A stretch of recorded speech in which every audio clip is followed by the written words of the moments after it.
வணக்கம் வருண் டாக்ஸ் நேயர்களே. பக்கத்திலே இருந்தாலும் பார்த்தீங்கன்னா, சில சிச்சுவேஷன்ஸ்லாம் அமையறதுக்கு ரொம்ப டைம் ஆகும். அதற்கு ஒரு உதாரணமா தான் பார்த்தீங்கன்னா, நான் பல காணொளிகள் அவருடைய சேனல்ல போயிட்டு ஒரு ஹோஸ்ட்டாவும் அவர பேட்டி எடுத்திருக்கேன். ஒரு கெஸ்ட்டாவும் அவருக்கு பேட்டி குடுத்துருக்கேன். ஆனா என்னுடைய சேனல்ல இன்னைக்கு தான் பேசணும் அப்படின்னு எழுதியிருக்கு போல இருக்கு. முதல் முறையா வரவேற்திடலாம் நண்பர் பிரியகுமார் அவர்கள. வணக்கம். வணக்கம். உடனே வெளி தமிழால நம்மள நெறைய வாட்டி பார்த்துருக்கலாம். பட் வருண் டாக்ஸ்ல தான் ஃபர்ஸ்ட் டைம். இதுக்கு முன்னாடியே 2, 3 வாட்டி முயற்சி செஞ்சு நம்மளால உட்கார்ந்து பேச முடியல. ஆனா இது சரியான சமயம் அப்படின்னு நான் நினைக்கிறேன். நீங்க என்ன அப்பப்போ சொல்லுங்க, இவர் மீடியால சீனியர்ன்னு சொல்லிட்டு. சரி, மீடியால சீனியரா இருந்தாலும் இந்த அரசியல் சம்பந்தப்பட்ட காணொளிகள்லாம் பண்றது ஒரு 1 1/2 2 வருஷமா தான் நம்ம இருக்கோம்.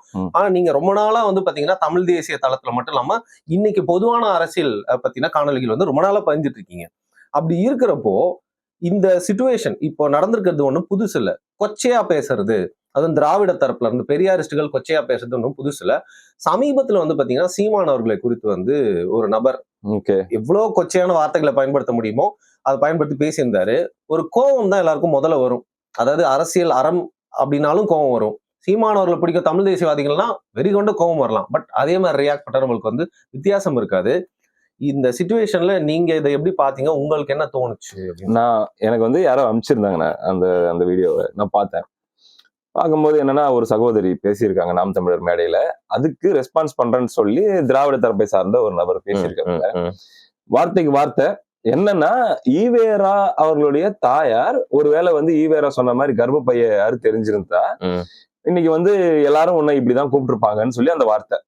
உன் மனைவியே உன்னை இந்த வார்த்தை தான் சொல்லி கூப்பிட்டுருப்பாங்க. டேஷ் பையன் தான் கூப்பிட்டுருப்பாங்க. நீ ஒரு டேஷ் பையனா இருந்திருப்ப. உன் கட்சியில இருக்கிறவங்க எல்லாம் அந்த பசங்களா தான் இருந்திருப்பாங்க. அவங்க ஈவேரா பிறந்ததுனாலதான் இன்னைக்கெல்லாம் உங்களை பேர் சொல்லி கூப்பிடுறாங்க அப்படின்னு சொல்லிட்டு இருக்காங்க. அதுக்கு காரணம் என்னன்னா, ஏதோ ஒரு ஸ்லோகன் சமஸ்கிருதத்துல புராணத்திலேயோ இந்த எழுதப்பட்ட அந்த வேதத்திலேயோ இருக்கிற ஒரு ஸ்லோகன். இந்த ஸ்லோகன் படி இதுதான் நீங்கள்லாம் அப்படின்னு சொல்லி. ரைட்டு. எனக்கு ஒரு 2, 3 கேள்வி, சிம்பிளான கேள்விதான். நான் பார்த்த உடனே எனக்கு தோணுது, ஈவேரா அவர்கள் பிறந்து அரசியல் எல்லாம் பேச ஆரம்பிச்சு. ஏன்னா அவர் மைனரா இருக்கும்போது ஆரம்ப காலங்கள்ல என்ன வேலைத்தனம் பண்ணாரு அப்படின்னு சொல்லி நம்ம படிச்சிருக்கோம். சாமி சிதம்பரனார் எழுதின அந்த தமிழர் தலைவர் அந்த காட்சிகள்லாம் ரைட்டு. ஓகேவா? அப்போ ஒரு ஆவரேஜா வச்சுப்போமே, ஒரு மிடில் ஏஜ்ல இருந்து தான் அவர் அரசியல்வாதியா மாறுறாருன்ட்டு. அப்போ ஈவேரா அவர்கள் அதுக்கப்புறம் தான் அவருடைய இந்த கொள்கைகள்லாம் சொல்லி, இப்படின்னா இதுக்கு இதுதான் அர்த்தம், அதனால நம்ம இதெல்லாம் ஏத்துக்கூடாதுன்னு சொன்னதுனால தமிழர்களுடைய அடையாளத்தை அவர் தான் மாத்தி கொடுத்தாரு. அதுக்கு முன்னாடி எல்லாருமே நம்ம எல்லாம் டேஷ் பசங்களா தான் இருந்தோம். அப்போ இவங்களுடைய கூற்றுப்படி சொல்லணும்னா, ஈவேரா அவர்கள் அவங்க அம்மா வயித்துல இருந்திருப்பாரு இல்லையா? அப்போ அவங்க அம்மா அவங்க அப்பாவை அப்படிதான் கூப்பிட்டு இருந்திருக்கிறோம். ஹஸ்பண்ட அந்த அவர் சொன்ன இந்த ஈவேரா சொன்னார் இல்லையா, அந்த வார்த்தை சொல்லிதான் அவங்க ஹஸ்பண்ட கூப்பிடணும். அவங்க அதே மாதிரி அவங்க மாமனாரை கூட அப்படி சொல்லிதான் கூப்பிட்டுருக்கணும். அவங்க அப்பாவை கூட அப்படி சொல்லிதான் அவங்க சொன்ன லாஜிக் படிதான். சரிங்களா? அதுக்கப்புறம் வயிற்றுல இருக்கிற குழந்தை இருக்குல்ல, அது பிறந்த உடனே எனக்கு ஒரு மகன் பிறந்தான் அப்படின்னு சொல்றதுக்கு பதிலா எனக்கு ஒரு பிறந்தான். வளரும்போது எதனா தப்பு பண்ணலாம் கூட, பள்ளிக்கூடத்துக்கு போகும்போது கூட, அது பள்ளிக்கூடத்துக்கு போயிருப்பாருல, ஏதாச்சும் படிச்சிருப்பாருல, பத்திரமா போயிட்டு வாடா பையா. அவர் பிறந்தவன தான் பள்ளிக்கூடமே அவர் தான் கண்டுபிடிச்சாரு. அதனால போய் சரி, ஓகே, எதையாச்சும் வெளியே எங்கன்னா விளையாட போயிருப்பாருல, எப்பா பத்திரமா போயிட்டு வாடா பையா அப்படிங்கிற மாதிரி சொல்லி இவங்க லாஜிக் படிதான் சொல்றேன். நம்ம யாரையும் அப்படி சொல்றது இல்லைங்க. நம்மளுக்கு பயன்படுத்துறது கூட நாக்கு கூசுது. ஓகேவா? அப்படி ஈவேரா அவர்களை அவங்க அம்மாவும் வார்த்தைக்கு வார்த்தை அப்படிதான் சொல்லி கூப்பிட்டுருக்கணும், இவங்க சொல்ற லாஜிக் படி. அதே போல அவருடைய திருமணம் நாகம்மையாரோட நடந்துச்சு இல்லையா? முதல் திருமணம். ஆமா. அப்ப அவங்க திருமணம் ஆனதுக்கு பிறகு கூட பாத்தீங்கன்னா, இவர் காவேரி கரைகளிலே அவருடைய நண்பர்களோட இளம் வயதில் வீட்டுல இருக்கிற மனைவியை உணவு சமைத்து தர சொல்லி எடுத்துட்டு போயிட்டு அவர் ரொம்ப ஜாலியா இருந்தாரு அப்படின்னா நம்ம கேள்விப்பட்டிருக்கோம். எச்ராஜா அவர்கள் எல்லாம் பேசியிருக்காங்க. அவரும் அந்த சாமி சிதம்பரனார் புத்தகத்துல இருந்து எடுத்து பேசியிருக்காரு. அந்த லாஜிக் படி பார்த்தா, இந்த சாப்பாடு பாக்ஸ்ல எடுத்துட்டு போயிட்டு, டேய் இந்தடா சாப்பாடு ரெடி, இன்னைக்கு மீன் குழம்புடா பையா அப்படின்னு சொல்லி கொடுத்துட்டு வந்திருப்பாங்களா என்னமோ அவங்க மனைவி. இவங்க சொல்ற அந்த லிட்ரல் மீனிங் படி எடுத்துக்கிட்டு பேசுறதா இருந்தா எல்லாத்தையுமே இப்படிதான் இணைச்சு பேசணும். சரிங்களா? விஷயம் என்ன அப்படின்னா, ஒருத்தன் ஒன்னு எழுதி வச்சுட்டு போயிட்டான், ஒரு 4 5 பிரிச்சு, இவன் இதுல இருந்து பிறந்தவன் இப்படி, இதுல இருந்து பிறந்தவன் இப்படின்னு சொல்லி சூத்திரர்கள் சத்திரியர்கள் அது இதுன்னு எழுதி வச்சுட்டு போயிட்டான். அதை நம்புறவனுக்கும் அதை ஏத்துக்கிறவனுக்கும் தாண்டா அது முதல்ல பொருந்தும்.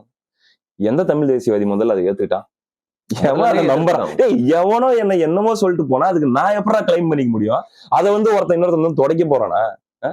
அது எது? என்ன லாஜிக் இது? சரி, ஈவேரா வர்றதுக்கு முன்னாடி வரைக்கும் இது பத்தின விழிப்புணர்வே இல்லாம இருந்தாங்களா தமிழர்கள்? ஈவேராக்கெல்லாம் அப்பனுக்கு அப்பன் எத்தனை பேர் இருந்தாங்க? நம்முடைய மக்களுக்கு இந்த என்ன சொல்றது ஏற்றத்தாழ்வுகள் ஆகட்டும், இல்ல வந்து இந்த வர்ணாசிரம அடிப்படையில நம்ம வந்து ஒருத்தர் இப்படி இன்னொருத்தர் இப்படின்னு சொல்லி பார்க்க கூடாது அப்படின்றதாகட்டும் நமக்கெல்லாம் சொல்லி தரவே இல்லையா. இந்த கேவலுகட்ட கேவலமான இவரத்தான் வந்து உங்களை எல்லாத்தையும் நீங்களாம் மனுஷனை ஒருத்தன் கடிச்சு தின்னுகிட்டு ரத்தம் குடிச்சிட்டு இருந்தீங்கடா தமிழர்கள். இவர் தான் வந்து உங்களை எல்லாம் மாத்தி விட்டாருன்னு சொல்லி கடவுள் இல்லன்னு சொல்லிட்டு தெரிஞ்ச இந்த கும்பல் இன்னைக்கு ஈவேராவை கடவுளாக்கி அது ஒரு அவங்களுடைய கொள்கையை ஒரு மதமாக்கி இதுக்கெல்லாம் பூசாரிங்களா மாறிட்டு சுத்திட்டு இருக்குதுங்க. இப்ப எப்படி எதனா ஒண்ணு பைபிள்ல ரெஃபரன்ஸ் தருவாங்களோ அந்த மாதிரி ஏதாச்சும் ஒரு இஷ்யூனா இதை பத்தி பெரியார் என்ன சொல்லியிருக்காருன்னா, டேய் எப்பொருள் யார் யார்வாய் கேட்பினோ அப்பொருள் மெய்ப்பொருள் காண்பது அறிவுன்னு சொல்லி திருவள்ளுவர் சொன்னதை வேற மாதிரி உருட்டி இவர் வந்து யார் என்ன சொன்னாலும் ஏன் நானே சொல்லியிருந்தாலும் அது வந்து எது சரி எது தப்பு அப்படின்றத உன்னுடைய சுய அறிவுக்கு உட்படுத்தி நீ ஏத்துக்கன்னு சொல்லி வேற சொல்லியிருக்காருன்னு இவங்க சொல்றாங்க. அதுக்கு முன்னாடியே வெள்ளக்காரர் ஒருத்தரும் அதையே சொல்லிட்டு போயிட்டாராம். அதாங்க எதையாச்சும் எழுதி கீழே என் பேரை போடு அப்படின்னு சொல்லி ஒரு கான்செப்ட் இருக்குது. ஈவேரா அதாவது பிளாக் கலர்ல ஒரு பேக்ரவுண்ட் மாதிரி வரும், ஒயிட் அண்ட் பிளாக்ல. அதுல வந்து பாத்தீங்கன்னா ஒரு முன்னாடி வாழ்ந்து மறைந்தவர்களுடைய போட்டோ இருக்கும், பக்கத்துல அந்த இடம் எம்டியா இருக்கும். எதுக்குன்னா அவங்களுடைய கோட்ஸ் எழுதுறதுக்கு அதுல எழுதிப்பாங்க. ஈவேரா மேட்டர்னு பொறுத்த வரைக்கும் பாத்தீங்கன்னா நீங்க வந்து அந்த இடத்துல எம்டியாவே வச்சுக்கலாம், ஏன்னா எது வேணா மாத்தி எது வேணா நீங்க எழுதிக்கலாம். வேற எங்கேயாச்சும் இப்ப வந்து அந்த பக்கம் நம்ம இங்கிலீஷ் லிட்டரேச்சர்ல இருந்த poets 18th century 17th century அது மாதிரி வாழ்ந்தவங்க எல்லாம் எதையாச்சும் சொல்லியிருந்தாங்கன்னா அங்கிருந்து எடுத்து போட்டு கூட தந்தை பெரியார் அப்படின்னு கீழே எழுதிட்டு போயிடலாம். என்ன இது இவர் வந்து எங்களை எல்லாம் வந்து இப்படி கூப்பிட்டு இருந்தாங்க வந்து காப்பாத்தினாங்க. சரிடா அண்ணன் சீமான் அவர்களை நீ வந்து இந்த மாதிரி வார்த்தை எக்ஸாம்பிளுக்கு யூஸ் பண்றதே வச்சுக்கலாம்டா, ஏன் நம்ம வாடா போடான்னு பேசணும் இல்ல? அது நம்மளுக்கு ஒரு மாதிரி இருக்கு. ஆமா ஆமா, எக்ஸாம்பிளுக்காக நான் இப்படி சொன்னேன், இதுக்கு அதுதான் பொருள்னா எக்ஸாம்பிளுக்காக கருணாநிதி பத்தி சொல்லிருவே நீ? கருணாநிதி ஈவேராவை திட்டு, அதாவது இவர்கள் திமுக இங்க தீக்கால இருந்து பிரிஞ்சு வந்த காலகட்டத்துல வச்சு செஞ்சாங்க, மாறி மாறி மாறி வச்சு வருஷ கணக்குல வெற்றி கொண்டான் அவர்களுடைய வீடியோ ஒண்ணு பார்த்தா இந்த வார்த்தை சொல்லி எங்களை திட்டினாரு. யாரு இவரு? ஈவேரா அந்த பசங்கன்னு சொல்லி. அதாவதுங்க இவங்க காலங்காலமா இந்த வார்த்தைகள்லயே ஊர்னவங்க. என்னை பத்தி நீ எவ்வளவு வேணா கேவலமா பேசிய, உன்னை பத்தி நான் எவ்வளவு கேவலம், இவங்களுக்குன்னு ஒரு வாழ்வியலே கிடையாது. தர்க்கமே அந்த மாதிரி தான் இருக்குன்னு வச்சுக்கோங்களேன். அப்ப இவங்க சொல்றாங்க எங்களை அப்படி சொல்லி திட்டினாரு, நீ எங்க அப்பன் தானே என்ன வேணா சொல்லிக்கோன்னு சொல்லி நாங்க சொன்னோம் அப்படின்னு சொல்லி இவங்க பெருமையா பேசிட்டு இருப்பாங்க. நம்ம கேட்கிற கேள்வி, அப்படிலாம் பெருமையா பேசிட்டு இருந்தவங்க தானே. ஒரு உதாரணத்துக்கு அதே வாய்கள் இன்னைக்கு திமுகவுல அது திராவிடத்துல இருந்துகிட்டு ஈவேரா கொள்கையை பேசுறேன்னு சொல்லி அண்ணன் சீமானை, அண்ணன் மனைவியை, அண்ணன் கட்சியில இருக்கக்கூடியவங்களை பேசக்கூடிய வாய்கள் உதாரணத்துக்கு சொல்றா, ஈவேரா பிறக்கலன்னா கருணாநிதி இதுவாதான் இருந்திருப்பாரு, ஈவேரா பிறக்கலன்னா ஸ்டாலின் இதுவாதான் இருந்திருப்பாரு, ஈவேரா பிறக்காம இருந்தா உதயநிதி ஸ்டாலின் இதுவாதான் இருந்திருப்பாரு உதாரணத்துக்கு அந்த வார்த்தையை பயன்படுத்தி நீ பேசிரு. ஏன்னா அவர் உதாரணத்துக்கு சொல்லிதானே இப்படி பேசினா, உதாரணத்துக்கு சொல்லிதானே பேசின, அவங்களும் திட்டினவங்க தானே. இப்போ என்ன பிரச்சனை இல்லைங்க, இது எல்லாருக்கும் பொருந்தும்னா பேசுறா. உதாரணத்துக்கு இவங்களை யூஸ் பண்ணி பேசுறா. அண்ணன் சீமான் மட்டும் இல்ல, கருணாநிதியும் இப்படிதான் இருந்திருக்க வேண்டியதா இருக்கும். நாங்க வந்து இப்படி குறி வச்சு சொல்லல, நான் ஸ்லோகத்தின் அடிப்படையில் தான் சொன்னேன்னு சொல்லிடு பார்க்கலாம். சரி கருணாநிதி விடுங்க, ஸ்டாலின் விடுங்க, தமிழ்நாட்டில் இருக்கக்கூடிய ஒரு சமூகத்தை ரெப்ரசென்ட் பண்ணக்கூடிய தலைவர்கள் இருப்பாங்கல்ல, எத்தனையோ தலைவர்கள். அண்ணன் சீமான் அவர்கள் 8% ஓட்டு ப்ரூவ் பண்ணவர், 1/2%, 1/4% ஓட்டு வச்சிருக்கக்கூடிய சமூகத்தை ரெப்ரசென்ட் பண்ண, அதாவது அந்த தலைவர்களுக்கு அவ்வளவு ஓட்டு தான் இருக்குன்ற மாதிரியானவங்களா இருப்பாங்கல்ல, ஒருத்தரை பத்தி பேசிருங்களா பார்க்கலாம். எனக்கு கம்மி ஆட்கள் தானே பேசியிருப்பாங்க. நீ திராவிட கும்பல், நீ வந்து அவ்வளவு பெரிய வந்து புரட்சியாளர் புடிங்கீங்கன்னா ஒரே ஒருத்தரை பத்தி நீ பேசிரு, உசுர் இருக்காதுன்னு உனக்கு பயம். விடமாட்டாங்க. சமீபத்துல ஒரு நமக்கெல்லாம் வேண்டப்பட்ட ஒருத்தர் தான் சரிங்களா, மிட் நைட் மசாலா கதைகளை அரசியல் சேனல்ல உட்காந்து பேசிட்டு இருக்கக்கூடிய லேகிய வியாபாரி காமராசரை பத்தி யாரோ சொன்னதாக ரெஃபர் பண்ணி சொன்னதுதான். என்ன தெரியுமா ஆச்சு, சவுத்துல வேற மாதிரி போயிட்டு மன்னிப்பு கேட்டாப்ல. அந்த மன்னிப்பையும் ஒழுங்கா கேட்கல, அவனை விட்டுருக்கவே கூடாது. ஆக்சுவலா தேடின்னு தான் இருந்தாங்க. நான் அது சொன்னது வேற மாதிரி போகும். எனக்கே தெரியும், பர்சனலா தெரியும் யார் யாரெல்லாம் வந்து இந்த ஆளுடைய அட்ரஸ் தேடினாங்க அப்படின்ட்டு. அப்போ காமராசரை வந்து பொது தலைவரா நம்ம பார்த்தாலும் அந்த குறிப்பிட்ட தரப்புல வந்து அவங்களுக்கான இன்னைக்கு இருக்கிற உயிரோடு இருக்கக்கூடிய யாராச்சும் ஒருத்தரை பத்தி, ஒரு ஜாதி தலைவரை பத்தி நீ பேசிற லெட்டர் பேடு கட்சி இதுல என்ன தெரியுதுன்னா, அண்ணன் சீமான் அவர்கள் பொது தலைவர்கள் என்னதான் அவர் மேல வந்து ஒரு சமூகத்தை சார்ந்தவர்னு சொல்லி சில பேர் சொன்னாலுமே அவர் எல்லாருக்குமான எல்லா சமூகத்துக்குமான இருக்காருன்றதுனாலதான் அவரை இப்படி பேச முடியுது. இதே அவர் ஓப்பனா சொல்றாங்க, நாடார்களுக்கான கட்சி நடத்தியிருந்தாருன்னு வச்சுக்க, அவ்வளவுதான். நீ என்ன இருப்ப நீ முதல்ல பேசி இருக்கிறது உனக்கு தைரியம் வந்து இருக்குமா? அப்ப தமிழனா இருக்கிறதுனால தமிழனுக்காக அரசியல் பண்றதுனால தானே வரவும் பரவலாம் பேசுறீங்க. அது ஆனா இன்னொரு வகையில பார்த்தா எனக்கு வருத்தமா இருக்கு. நிறைய பேருக்கு எதிராக குரலே வந்து எழுப்பல. ஒரு பொதுவான ஒரு நபர்னா அப்ப குரல் எழுப்பாம விட்டுடலாமா? அது எனக்கு புரியவே இல்ல. நான் இதே விமர்சனத்தை அண்ணன் சீமான் அவர்கள் மேலேயும் வச்சிருக்கேன். விஜய் அவர்களுடைய அந்த அரசியல் ரீதியான கொள்கை ரீதியான முரண்கள் பத்தி பேசுறதெல்லாம் சரி. ஒண்ணும் இல்ல. பட் அது பிலோ த பெல்ட் அப்படின்ற மாதிரி சம்டைம்ஸ் போனப்ப நான் இதே கேள்வி வச்சிருக்கேன். திருமாகட்ட காட்டுற அந்த ஒரு மாண்பு அல்லது வந்து இணக்கம், இன்னும் மற்ற சமூக தலைவர்கள் எல்லாம் காட்டக்கூடிய அந்த இணக்கம் அதே தமிழ் என்ற அடிப்படையில காட்டிட்டு போயிடலாமே. அப்ப ஒரு ஜாதிக்கு தலைவராக விஜய் அவர்கள் வந்திருந்தா அது நம்ம பார்த்திருப்போம்ல. இதுல ஓட் பேங்க் இருக்குது, ஓட் பேங்க் பாலிடிக்ஸும் இருக்குது. ஏன்னா வந்து நம்ம வந்து அவங்க கிட்ட ரொம்ப சாஃப்டா போறோம், பட் ஜென்ரலா வரவங்களை வந்து அடிக்கிறோம் அப்படின்னா அந்த இடத்துல வந்து ஓகே இவனை அடிச்சா ஒரு குறிப்பிட்ட ஜாதி எல்லாம் வரப்போறது இல்லை சண்டைக்கு அப்படின்றதுனாலதான். இதே தான் நான் அந்த விமர்சனத்தை அங்க வைக்கிறேன். இதே ஒரு சமூகத்தை சார்ந்த தலைவராக அண்ணன் சீமான் அவர்கள் இருந்திருந்தாருன்னா எவனுக்கு மூச்சு விடுறது கூட தைரியம் வந்திருக்காது. இது மாதிரி ஒண்ணு. ரெண்டாவது இன்னொரு விஷயம் நான் சொல்றேன்.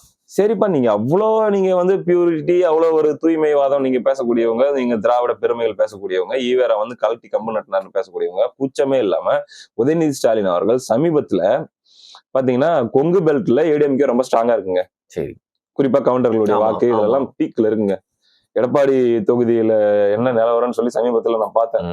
எங்கேயோ இருக்கு கிட்டையா தூரத்துல இருந்து அண்ணாந்து தான் பாக்கணும், அப்படி இருக்கு. அப்போ அங்க நம்மளும் கொஞ்சம் அங்க ஒரு தாக்கத்தை ஏற்படுத்தணும்னு சொல்லி ராஜ் கவுண்டர் அப்படின்ட்டு ஒருத்தர், சரி, அவர் ஒரு அவங்களுடைய மாநாடு ஒண்ணு நடத்துறாரு.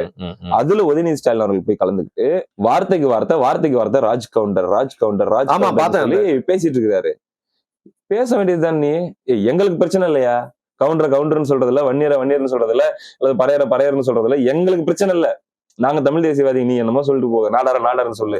நீங்க தான் அதெல்லாம் உங்களுக்கு எல்லாம் பிடிக்காதாச்சே. ஏங்க அது அவங்களுக்குள்ள எந்த அளவுக்கு முறைனா, கனிமொழி வந்து ஒரு நாடார் சம்பந்தப்பட்ட ஃபங்க்ஷன்ல போயிட்டு அங்க வந்து நம்ம இது மாதிரி போட்டுக்கூடாதுன்னு சொல்லிட்டு வராங்க. அதே கட்சியை சேர்ந்த இவர் போயிட்டு 100 கவுண்டர் அப்படின்னு சொல்லிட்டு வராருல்ல. பேச கேள்வி கேட்டுறேன், கூச்சம் கேட்ட நாய்ங்க இவனுங்க.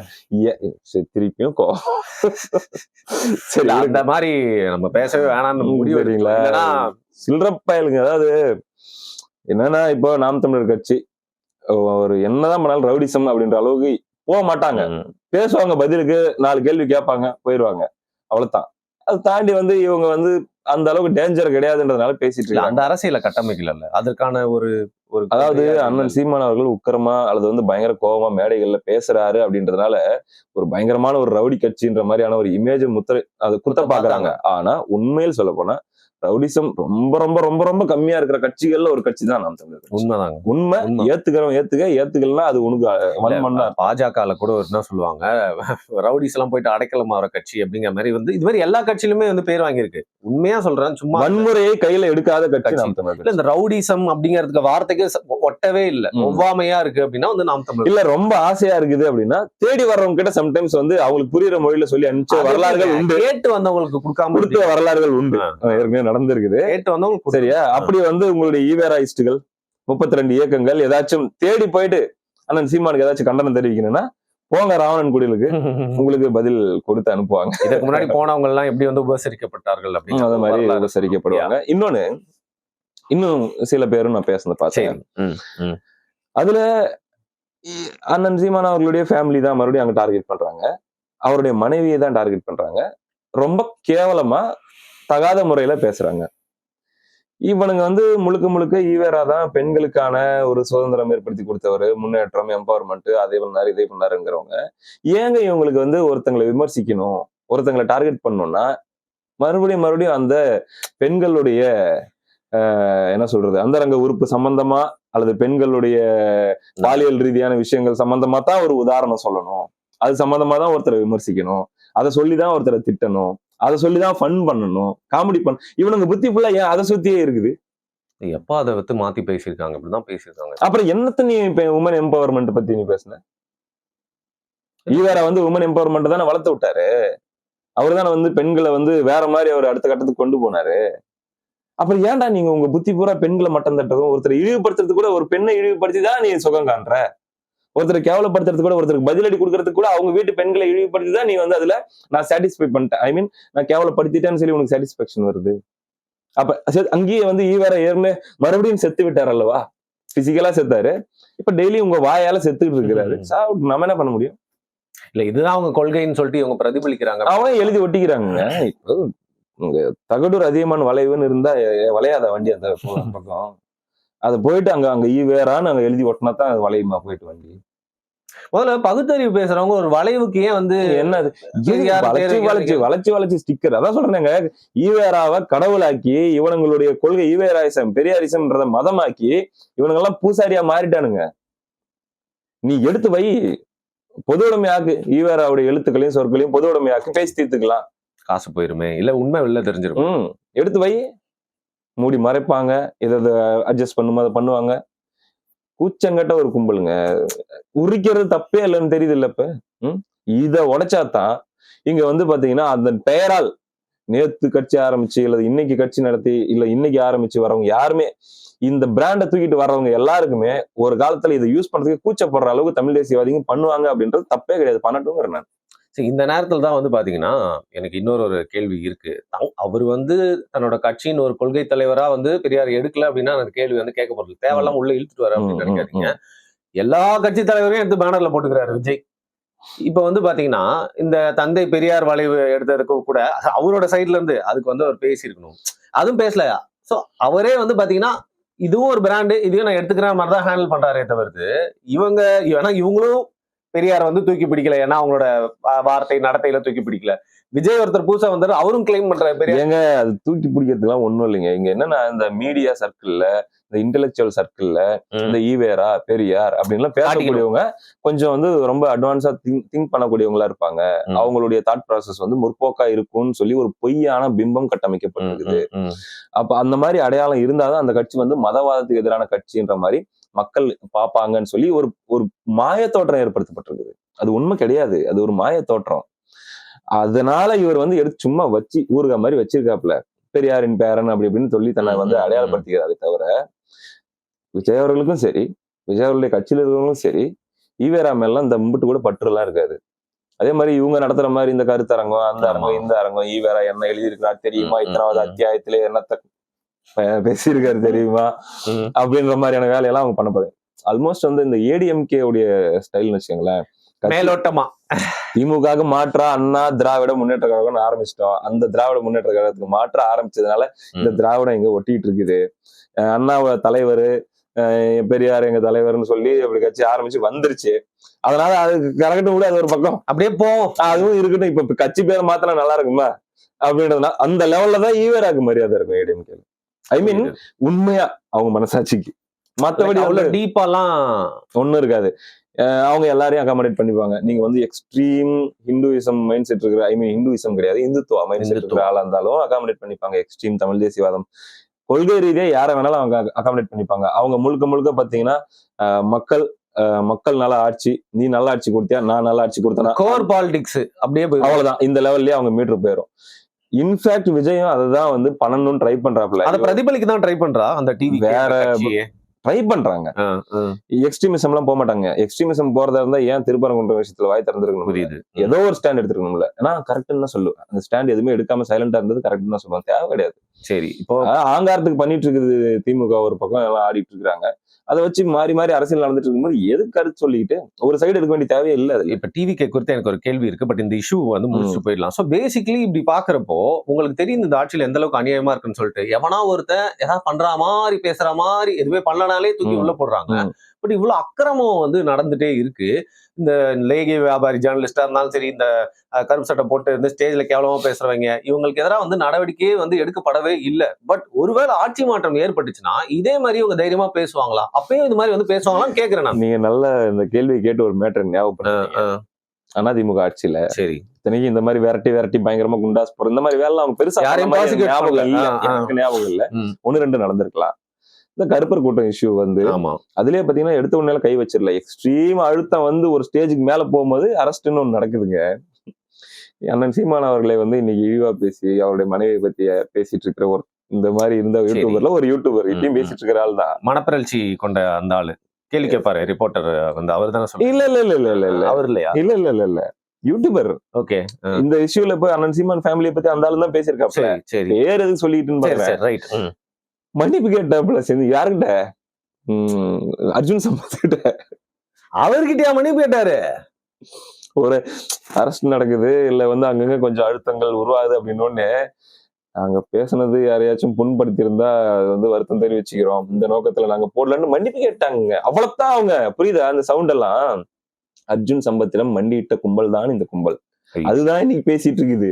இன்னொன்னு, இப்ப அடுத்த ஆட்சி மாற்றம் நடந்தா இவங்க எல்லாம் இப்படி பேசுவாங்களா? அல்லது வந்து இந்த மாதிரி அரஸ்ட் நடக்குமா? அப்படின்ற கேள்விக்கு நான் கேள்விப்பட்ட ஒரு விஷயங்கள் என்ன அப்படின்னா, எடப்பாடி அவர்கள் மக்களுடைய ஆதரவால முதலமைச்சர் ஆகிறார். அதாவது முழுக்க முழுக்க போன தடவை வந்தது விபத்தினால் ஏற்பட்டது.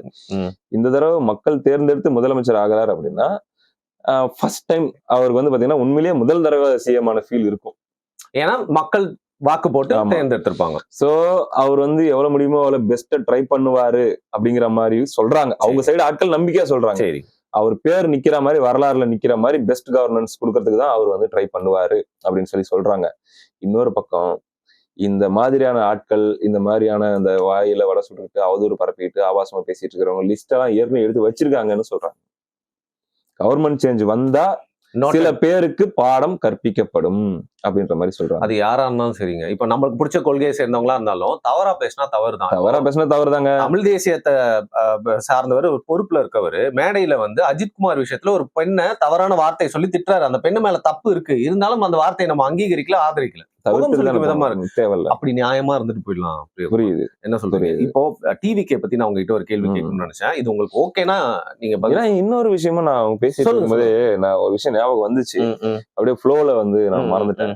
என்னன்னா ஆட்சி மாற்றம் நடக்குது, நடந்தா இந்த மாதிரியான இதெல்லாம் நடக்கும் அப்படின்ற மாதிரி ஒரு விஷயம் சொல்றாங்க இல்லையா?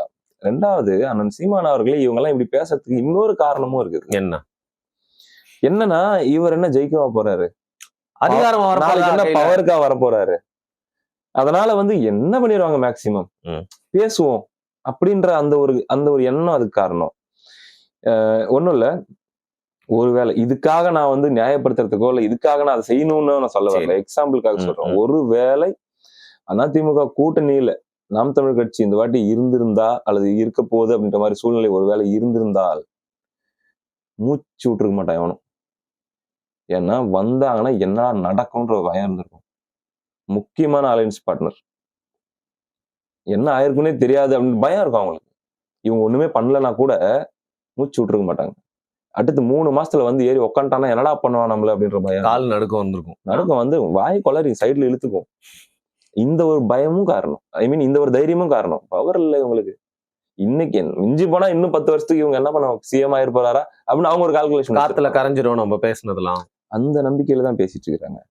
இப்போ இபிஎஸ் அவர்களை பற்றி விபச்சாரம் செஞ்சு முதலமைச்சர் ஆனார்னு சொல்லி பேசின ஒரு பெண் திராவிட கும்பல்ல, திராவிட நட்பு கழகம் அப்படின்ட்டு ஸ்ரீ திவ்யா நினைக்கிறேன், ஸ்ரீ வித்யா சம்திங், அந்த வார்த்தையை பேசுறதுக்கான வேலை எவ்வளவு பெருசா அவங்க கொடுக்க போறாங்கன்னு மட்டும் பாருங்க. இவங்க இந்த திராவிட கும்பல் அப்போ என்ன விமர்சனம் வச்சாலும் பாத்தீங்கன்னா, நல்லா கவனிச்சு பாத்தீங்கன்னா, நம்ம அதிமுக கொடுக்குற கூட்டணி கட்சிகள் கிட்ட இந்த எக்ஸ்ட்ரீமுக்கு போகவே மாட்டாங்க. ஏன்னா வந்தா மிதிச்சிருவான். 3 மாசம் தான் டைம், நாட்கள் எண்ணப்படுகிறதுன்ற மாதிரி ஆயிடும். அதனால இப்ப அண்ணன் சீமான் மாதிரியாக இருக்கக்கூடிய ரொம்ப நீண்ட காலம் போராடிதான் ஏதாச்சும் ஒரு இடத்துக்கு வரணும் அப்படின்னு நினைக்கக்கூடிய இடத்துல இருக்கிறவங்களை வந்து ஈஸியா நோண்டி பார்ப்பாங்க. நான் இந்த இடத்துல இன்னொரு விஷயத்தையும் நான் பதிவு பண்றேன். இந்த வாட்டி ஓட் பர்சன்டேஜ் முக்கியம் அப்படின்னு சொல்லி நாம் தமிழர் வந்து அவங்க பயங்கரமா ஹார்ட் ஒர்க் பண்ணிட்டு இருப்பாங்க. அதுக்கு அப்பாற்பட்டு நான் எதிர்பார்க்கறது என்னன்னா, எம்எல்ஏஸ்க்கு டார்கெட் பண்ணுங்க எப்படியாச்சும். அதாவது குறிப்பிட்ட கான்ஸ்டிட்யூன்சில நீங்க வந்து டார்கெட் பண்ணி இறங்கி ஒர்க் பண்ணி அண்ணன் சீமான் சட்டமன்றத்துக்குள்ள போகணும். என்னுடைய ஆசையும் அண்ணன் சீமான் சட்டமன்றத்துக்கு போகணும். அண்ணன் சீமான் அவருடைய குரல் சட்டமன்றத்துல ஒலிக்கணும். அதே போல இன்னும் சில பேராச்சும் சட்டமன்றத்துக்குள்ள போற மாதிரி அவங்க தனிச்சு நிக்கிறாங்க. அவங்க யாரு கூட சேரக்கூடாதுன்றதெல்லாம் நான் பேசுறேன். ஆனா சட்டமன்றத்துக்குள்ள போயிட்டாலே இன்னைக்கு இந்த மாதிரி பேசுறவனுக்கு தைரியம் வராது. பிளஸ் டெய்லி நியூஸ் நீங்க தான் இத பண்ணணும். நம்ம இப்போ ஓட் பர்சன்டேஜ் அப்படின்றத வந்து இன்க்ரீஸ் பண்ணி கொண்டு போறதுங்கிறது ஒரு பக்கம் இருந்தாலும் கூட இன்னொரு சைடு ரெப்ரசன்டேஷன் அப்படிங்கிறது உள்ள வந்தே ஆகணும். இல்ல உத்வேகமும் இருக்கணும்ல. தமிழ் தேசியத்தை வந்து நம்புற இன்னைக்கு இளைஞர்களுக்கு ஒரு உத்வேகம் என்னன்னா சீமானவர்கள் சட்டமன்றத்துக்கு போறதுதான். என்னங்க சொல்றீங்க? அட்லீஸ்ட் அது ஒரு பிகினிங். ஒண்ணு இல்ல, ஒரு இதுக்காக சொல்றேன். எல்லாருமே சொல்றாங்க. இப்ப நான் நிறைய சர்வே எடுத்தவங்க கிட்ட எல்லாம் நான் வாங்கி பாக்குறேன், நிறைய கிராஸ் செக் பண்றேன். எல்லாருமே என்ன சொல்றாங்க, இந்த விஜய் ஃபேக்டரால அதிகம் பாதிக்கப்பட நாம் தமிழர் பாதிக்கப்படுறதுக்கு வாய்ப்பு இருக்குது. இப்ப பியூரா தமிழ் தேசிய கொள்கையை ஏற்றுக்கிட்டு தலைவரை வந்து தலைவர்னு ஏத்துக்கிட்டு அதெல்லாம் உள்வாங்கி இருக்கக்கூடியவங்க ஓட்டு மாத்தி போட மாட்டாங்க. ஆனா அந்த கடைசி 2-3 நாட்கள்ல வந்து சரி அப்படின்னு போடுவாங்க இல்லையா, அது ஒரு எப்படியும் 1-2% ஓட்டு இருக்கும். அந்த ஓட்டு வந்து இந்த பக்கம் தாவேக்காக்கு போறதுனால நாம் தமிழர் 8 ரீடைன் பண்றது அப்படிங்கிறது இந்த 4 வருஷத்துல எவ்வளவு வளர்ந்துருக்காங்கன்றத பொறுத்துதான் பாசிபிலிட்டின்றதெல்லாம் பார்க்க முடியும் அப்படின்லாம் கூட சொல்றாங்க. ரைட், எனக்கு ஓட் பர்சன்டேஜ் இந்த வாட்டி குறையுதுன்னு கூட வச்சுக்கோங்க, 6, 7 அப்படின்னு நாம் தமிழர் குறையுதுன்னா கூட ஓகேன்ற நான். ஆனா எம்எல்ஏ ஒன்னாச்சும் வரும். இல்ல பிராக்டிகலி நானும் என்னோட நிறைய காணொலிகளை தனியா பேசும்போது இதை நிஜமாவே விரும்பி தான் சொல்லிருக்கேன். நீங்க லாஜிக்கா தான் யோசிக்கிறீங்க. That will work out. ஏன்னா இவ்வளவு நாள் அந்த டேமேஜ் இது வந்து பாத்தீங்கன்னா அப்படியே தூக்கி மேல ஒரு பிரச்சனையும் இருக்காது. ஒரு என்கரேஜ்மெண்ட். ஆமா, 5% கூட ஒரு பேச்சுக்கு சொல்றேங்க நான், இது என் விஷ் இல்ல. 5% கூட போதுன்னு வச்சுக்கோங்க. ஒரு எம்எல்ஏ வந்தா கூட அந்த 5% பெருசா தெரியாதுங்க. இந்த ஒரு எம்எல்ஏ பிராக்டிகலா இருக்கு. இத டார்கெட் பண்ணி அடிச்சிடணும். அண்ணன் சீமான் அவர்கள் எந்த தொகுதியில் நிக்க போறாரு, அங்க எப்படி வேலை செய்ய போறாங்க அப்படின்றது ரொம்ப ரொம்ப ரொம்ப ரொம்ப முக்கியம் தான் நான் பாக்குறேன். அதெல்லாம் வந்து இந்த ஃபேக்டர் டிசைட் கண்டிப்பா சொல்றீங்க. ஓகே, இப்போ அதான் பர்சனல் क्वेश्चन மாதிரி இது கடைசி கேள்வி சரியா? இதுக்கு நீங்க வந்து உங்களோட பதில் கண்டிப்பா வந்து பாத்தீங்கன்னா டிப்ளமேட்டிக்கா நீங்க ஆன்சர் பண்ண மாட்டீங்க, இருக்கிறதா சொல்ல போறீங்கன்னு நம்புறேன். சமீப காலகட்டத்துல எல்லார் மேலேயும் ஒரு முத்திரை குத்தப்படும். ஏன்னா நான் எல்லாத்த பத்தியும் பேசுறேன், எனக்கு ஒரு நாட்டம் இருக்கு தமிழ் தேசியம் மேல. பட் முடிஞ்ச அளவுக்கு நியூட்ரலும் பேசினாலும் ஒவ்வொரு வீடியோக்கும் இவன் அப்படின்னு சொல்லி சாயம் அடிக்கப்பட்டுட்டே இருக்கும். ஸோ அதனால எனக்கு அது புரியுது. சமீபமா சில மாதங்கள் வந்து உங்க மேல அடிக்கப்படுற ஒரு சாயம் அப்படிங்கிறது வந்து அடிக்கடி நிறைய சாயங்கள் உங்க மேல அடிக்கப்பட்டாலும் நீங்க டிவிக்கே விஜய்க்காக பேசுறீங்கன்னு சொல்லிட்டு ஓப்பனா ஒன்று சொல்றேன். நம்மளுடைய மீடியா பெரிய மீடியாலாம் இல்ல, இந்த சேனல் ஆனா யாராவது வராங்க அப்படின்னா உண்மையா அவங்க யாரோ அப்படிதான் நான் காட்டணும்னு நான் இது பண்ணுவேன். அப்படின்னா பிரியகுமார் டிவிக்காக பேச வந்திருக்காரு அப்படின்னா நான் உங்களை மென்ஷன் பண்ணி இங்க உட்கார வச்சுப்பேன், எல்லாம் கூப்பிட்டுருக்கவே மாட்டேன். எனக்கு தெரிஞ்சு நீங்க அப்படி இல்லை. பட் நீங்க ஒரு விஜய் ஃபேன், ஒரு actor, but being and politician you seem டிஃப்ரெண்ட்லின்னு எனக்கு தெரியும். இந்த முத்திரையை வந்து நீங்க எப்படி பாக்குறீங்க? நான் அவங்களே புரிஞ்சுப்பாங்க அப்படின்னு பாக்குறேன். நான் விஜய் ஃபேன் அப்படிங்கிறது உண்மை, 100% உண்மை. அதுல என்ன தப்பு இருக்கு? சினிமான்னு பாக்கும்போது ரஜினி விஜய் 2 பேருமே எனக்கு வந்து ரொம்ப ரொம்ப பிடிக்கும். நான் ராமராஜன் ஃபேனா கூட இருப்பேன். அதுல என்ன தப்பு இருக்கு? அதை தாண்டி அரசியல் ரீதியா நான் விஜய் சப்போர்ட் ஸ்டாண்ட் எப்ப எடுத்தேன் அப்படின்னு நீங்க பாக்கணும். கரூர் இன்சிடென்ட்ல ஒட்டுமொத்த பேரும் கார்னர் பண்ணி பயங்கரமா அடிக்கிறாங்க. திமுக ஆளை வச்சு போஸ்டர் எல்லாம் ஒட்ட ஆரம்பிக்கிறாங்க. வேற ஒரு பெரிய கேம்பெயினா அதை எடுத்துட்டு போயிட்டு இருக்காங்க. அந்த நேரத்துல நான் நாம் தமிழரை கடுமையா விமர்சிச்செல்லாம் பதிவுகள் எல்லாம் போட்டிருக்கேன். காரணம் என்னன்னா, என்னதான் இருந்தாலும் நமக்கு எதிரி திமுக தானே. ஆமா, இப்ப இந்த விஷயத்துல திமுகவை டார்கெட் பண்றதுக்கும் ஒரு ஸ்பேஸ் நல்லா இருக்கு. நான் அவங்க சதி பண்ணாங்க இது பண்ணாங்க அப்படின்றதுக்குள்ள போக தேவையில்ல. திமுக மேல குற்றச்சாட்டு வைக்கிறது அவ்வளவு விஷயங்கள் அதுலயும் 2 ஆர்குமெண்ட் போயிட்டு இருக்குது. அட்லீஸ்ட் ஒரு சென்டர் ஸ்டாண்ட் கூட எடுத்துக்கலாம். சென்டர் ஸ்டாண்ட் நடுநிலை, இவங்க மேலேயும் தப்பு இருக்கு அவங்க மேலேயும் தப்பு இருக்குன்ற மாதிரி கூட போயிருந்தா பிரச்சனை இல்லை. பட் கம்ப்ளீட்டா ஒன் சைடா அந்த டைம்ல போனது எனக்கு பெரிய கோபத்தையும் அதிருப்தியும் ஏற்படுத்துச்சு. அந்த நேரத்துல நான் வந்து தாவேக்கா சைட்ல இருக்கக்கூடிய நியாயங்கள், அவங்களுக்கு எதிராக நடக்கக்கூடிய அந்த பரப்புரை, மீடியா பண்ற நரேட்டிவ் எல்லாத்தையும் பத்தி நான் பேசினேன்.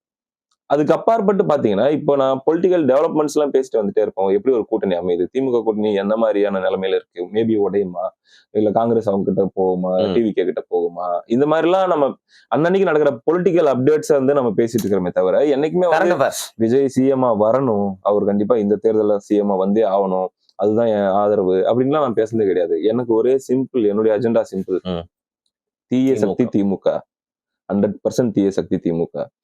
இதுக்கு மாற்றாக தமிழன் ஒருத்தன் முதலமைச்சர் ஆகணும், அது அண்ணன் சீமான் நாம் தமிழர் கட்சி ஆகுது அப்படின்னா என்னுடைய ஃபர்ஸ்ட் ப்ரையாரிட்டி அதுவாக இருக்கும். ஒருவேளை அதுக்கு வாய்ப்பு இருக்கு, அதோட நம்ம சந்தோஷப்பட போறது வேற எதுவுமே அதுக்கான வாய்ப்பு இந்த தேர்தலே இருக்கு அப்படின்னா சந்தோஷமா வரட்டும்னு நான் சொல்லுவேன். என்னுடைய முதல் ப்ரையாரிட்டி அதுவா தான் இருக்கும். ப்ராக்டிக்கலா பார்க்கும்போது அதுக்கு இன்னும் டைம் எடுக்கும் அப்படின்னா நான் நெக்ஸ்ட் பார்க்கும்போது எடப்பாடியாருக்கான வாய்ப்பு இருக்கு. கூட பிஜேபி கூட்டணின்னு ஒண்ணு இருக்கு. நாளைக்கு வந்து இப்ப ராய்ப்பூர்ல ஒரு இஷ்யூலாம் நடந்துச்சு. இப்ப ரீசெண்டா கிறிஸ்மஸ் டைம்ல ஒரு மால்ல அந்த கிறிஸ்மஸ் ஒரு அச்சுறுத்தல் மாதிரியான ஒரு உணர்வுகள் வாழ்ந்துட்டு இருக்காங்க அங்க கூடிய மத சிறுபான்மையினர். அந்த மாதிரி நிலைமை இங்க வந்துடாதா? என்னதான் இருந்தாலும் பாஜக நாளைக்கு 5-10 எம்எல்ஏ கொண்டு வந்து எடப்பாடியாரோட சேர்ந்து அவங்க அசம்பிளிக்குள்ள வராங்க அப்படின்னா இந்த ஒரு திமுகவை வந்து காலி பண்ணிட்டோம் வீழ்த்திட்டோம் அப்படின்னு ஒரு சந்தோஷம் இருந்தாலுமே இது ஒரு இன்னொரு ஃபேக்டரா மாறாதா? என்னுடைய தமிழ்நாடு வந்து நாசமா அப்படின்ற ஒரு பயம் மக்களுக்கு இருக்குது இல்லையா? அந்த ஒரு கேள்வி எனக்குள்ளேயும் இருக்கு. இது நான் ஒரு கிறிஸ்டியனாவோ அல்லது வந்து நான் ஒரு முஸ்லீமாவோ அல்லது நான் ஒரு ஹிந்துவாவோ இல்ல தமிழனா பார்த்தாலே இந்த அறிவு அது ஒரு ஒரு ஒரு எப்பயுமே அந்த மைண்ட் இருந்துட்டே தான் இருக்கு. ஆனா ஒரு நம்பிக்கை எனக்கு இந்த மண் மேல இருக்கு. இந்த மண், இந்த மக்கள், இவங்களுக்கு ஒருத்தன் வந்துதான் மத நல்லிணக்கத்தை சொல்லி கொடுக்கணும் அப்படின்ற அளவுக்கு நம்ம இல்ல. நம்ம மெச்சூர்ட் ஆனவங்க. அப்படிலாம் ஒருவேளை நாளைக்கு அதிமுக ஆட்சி வருது, அந்த ஆட்சியில வந்து ஏதாச்சும் கண்ணு முன்னாடி அநியாயம் நடக்குது அப்படின்னா இந்த மக்களை பொளந்து எடுத்துருவாங்க. எந்த மதத்தை சார்ந்தவங்க எல்லாம் மேட்டரே கிடையாது. எல்லா மதத்தை சார்ந்தவங்களும் சேர்த்து வச்சு பொளந்துருவாங்க. அப்படிலாம் இங்க வளர முடியாது அப்படின்னு நான் நம்புறேன். ஐ மீன் அநியாயமா மதவாதம் பண்றவங்க யாரா இருந்தாலும் அது எந்த மதத்தையும் எல்லா மதத்தையும் பொதுவாக தான் நான் சொல்றேன். எனக்கு பிடிக்கவே பிடிக்காது. எக்ஸ்ட்ரீமிசம் எந்த மதத்திலையும் எக்ஸ்ட்ரீமிசம் எனக்கு பிடிக்காது. அதனால வந்து பாத்தீங்கன்னா அது ஒரு ஹோப் இருக்கு. ஆனாலும் அந்த எச்சரிக்கை உணர்வும் மைண்டுக்குள்ள இருந்துட்டு தான் இருக்கு. இதனாலதான் வந்து முதல்ல எடப்பாடி பழனிசாமி அவர்கள் இந்த பாஜக கூட்டணி அமையறதுக்கு முன்னாடி அவரு என்டிகே ட்ரை பண்ணாருன்னு எனக்கு ஒரு தகவல் வந்துச்சு. நாம் தமிழர், பாமக, இது அதிமுக கூட இன்னும் சில தலைவர்கள் சேர்ந்து நம்ம கவர்மெண்ட் ஃபார்ம் பண்ணிடலாம் அப்படின்னு சொல்லிதான் முதல் முயற்சி அங்கதான் இருந்து ஆரம்பிச்சது. ஆனா அதுக்கான சரியான ஒரு பதிலோ ஒத்துழைப்பு, ஏன்னா அண்ணன் சீமான் அவர்களுடைய கால்குலேஷன் என்னவா இருந்துச்சுன்னா, இப்ப எடப்பாடி பழனிசாமி அவர்கள், ஸ்டாலின் அவர்கள்லாம் இந்த இப்ப அடுத்த அதாவது டாப் ஜெனரேஷன்ல இருக்காங்க. அவங்க ஜெனரேஷனுக்கு அடுத்து யார் இருக்க போறாங்க? விஜய், உதயநிதி, நாங்க தானே இருக்க போறோம். அப்ப நான் தானே அதுல எல்லாத்தோட ஸ்மார்ட்டாவும் இன்னும் வந்து காலத்துல பேசக்கூடியவனாவும் நான் தானே இருப்பேன், சீனியராகவும் நான் தானே இருப்பேன். அதனால எனக்கு டைம் இருக்கு, நான் வருவேன் அப்படின்ற நம்பிக்கையில இப்ப நான் கூட்டணி போனா என்னுடைய அந்த தனித்தன்மையோ அந்த நம்பிக்கையோ போயிடும் அப்படிங்கிற தாட் ப்ராசஸ்ல அவர் வந்து அந்த ஒரு அழைப்பை அவர் ஏற்கவில்லைன்ற மாதிரி நான் கேள்விப்பட்டேன். புரியுது.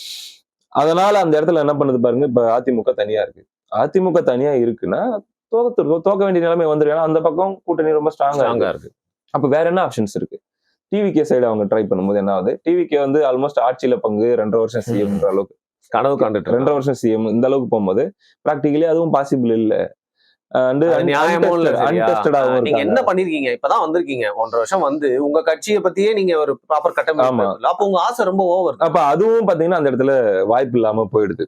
இப்ப வேற என்ன ஆப்ஷன் இருக்கு அப்படின்னு வரும்போது வேற வழி இல்லாத சூழ்நிலையில தான் இப்ப பாஜக, அதிமுக, பாமக, தேமுதிக, அப்புறம் ஜான் பாண்டியன் அவர்கள், புதிய தமிழகம், ஏசி சண்முகம் அவர்கள், அதே போல பாரிவேந்தர் அவர்கள், இவங்க எல்லாரும் சேர்ந்த மாதிரியான ஒரு அணி. பழைய ட்ரை பண்ண அணி, ட்ரை பண்ணி 40% வாங்கின அணி நான் 2021. இப்ப ஆன்டி இன்கம்பன்சியும் இருக்கு. விஜய் ஃபேக்டரால திமுகவுக்கு பாதிப்பு இருக்கிறதுக்கான வாய்ப்பு இருக்கு. சோ இந்த அணியை வச்சு நம்மளால கவர்மெண்ட் ஃபார்ம் பண்ணிட முடியும்னு அடுத்த இதுக்கு அவர் போறாரு இபிஎஸ் அவர்கள். சோ அவர் ஃபர்ஸ்ட் போட்ட கால்குலேஷன் படி ஒர்க் அவுட் ஆயிருந்தா அது பயங்கரமான தமிழர் கூட்டணி. அது வேற மாதிரியான ஒரு தமிழர் கூட்டணி. சோ இது இப்ப அண்ணன் சீமான் அவர்கள் எடுத்த முடிவு சரியா தவறா, அது அவர் வேணான்னு சொல்லி போனது சரியா தவறான்றது எல்லாமே எதிர்காலம் தான் சொல்லுவோம். தேர்தல் முடிவுகள் வந்ததுக்கு அப்புறம் தெரியலாம். இப்படிதான் நான் பாக்குறீங்க. இப்ப நீங்க கேட்டீங்கல்ல, நீ தாவேகா ஆதரவா அப்படின்ட்டு. விஜய் சிஎம் ஆனால், அதாவதுங்க அண்ணன் சீமான் சிஎம் ஆனா பயங்கரமான ஹாப்பி. இல்ல அண்ணனுக்கு வாய்ப்பு இன்னும் தள்ளி போகுது, இந்த நேரத்துல வந்து வேற யாருக்குப்பா டிஎம்கே தவிர இருக்கு அப்படின்னு பாக்குறேன், விஜய் சிஎம் வாய்ப்பு இருக்கா, வெரி ஹாப்பி ஆகட்டும். முதல் பேசிக் டிஎம்கே இல்ல, இங்க தமிழன் 2 தான். மூணாவது சரி விஜய்க்கும் வாய்ப்பு இல்லை, அவருக்கும் தள்ளி போகுது, இபிஎஸ் இருக்காரு, அவரால் ஆக முடியும், அனுபவசாலியா இருக்காரு, அவர் ஏற்கனவே கவர்மெண்ட் நடத்தின அனுபவம் இருக்குது, பிரச்சனைகளை ஹேண்டில் பண்ண அனுபவம் இருக்குது, அவர் சிஎம் ஆகிறதுக்கான வாய்ப்பு இருக்கு, சரி அவரு ஆகட்டும். இந்த மாதிரி மனநிலையில் தான் நான் இருக்கேன். எனக்குள்ள தமிழ் தேசியவாத உணர்வு, தமிழ் வின உணர்வு அப்படின்றதெல்லாம் இருக்கு. ஆனா இப்ப நான் அதை வந்து நான் சொன்னா நீ அப்படி சொல்றது உங்களுக்கு தகுதியே இல்லைன்னு சொல்லுவாங்க. ஏன்னா நீ நாம் தமிழரை ஆதரிக்கல, அதனால வந்து நீ தமிழ் தேசியவாதின்னு உன்னை அடையாளப்படுத்திக்க கூடாதுன்னு சொல்லுவாங்க. நான் அடையாளப்படுத்திக்கிறதும் விட்டுட்டேன். என் மனசுக்குள்ள நான் வச்சுக்கிறேன், என் நண்பர்களோடு நான் பேசுறேன், இஷ்யூஸ் நடக்கும்போது நான் அந்த இஷ்யூஸை பேசிட்டு போயிடுறேன். ஏன்னா அந்த அடையாளத்தோட தான் நான் தமிழர்களுக்காக பேசணுமே. என்ன அது என்னுடைய உணர்வு சம்பந்தப்பட்ட விஷயம். அப்படிதான் போயிட்டு. ஓகே, உங்களோட மைண்ட் செட் இந்த தாவேகா முத்திரை, அதிமுக முத்திரை, இது எல்லாத்துக்குமே என்னுடைய பதில் இதுதான். ரைட். ஸோ உங்களோட மைண்ட் செட் என்னன்றத தெரிஞ்சுக்கணுன்றதுக்காக அந்த கேள்வி கேட்டேன். வித் தட் ஹார்ட்ஃபுல் ஆன்சர் இன்னைக்கு இந்த எபிசோட் நம்ம வந்து முடிச்சுக்கலாம். இன்னைக்கு ஆரம்பிச்சிட்டோம். தேவையானப்பெல்லாம் அடிக்கடி கண்டிப்பா இனிமேல் ரெகுலரா நம்ம சேனல்ல பிரியகுமார் அவர்களை பாப்பீங்க. மிக்க நன்றி உங்களோட நேரத்தை ஒதுக்கி மனசுல இருந்து உங்களோட பதில சொன்னது. தேங்க்ஸ்.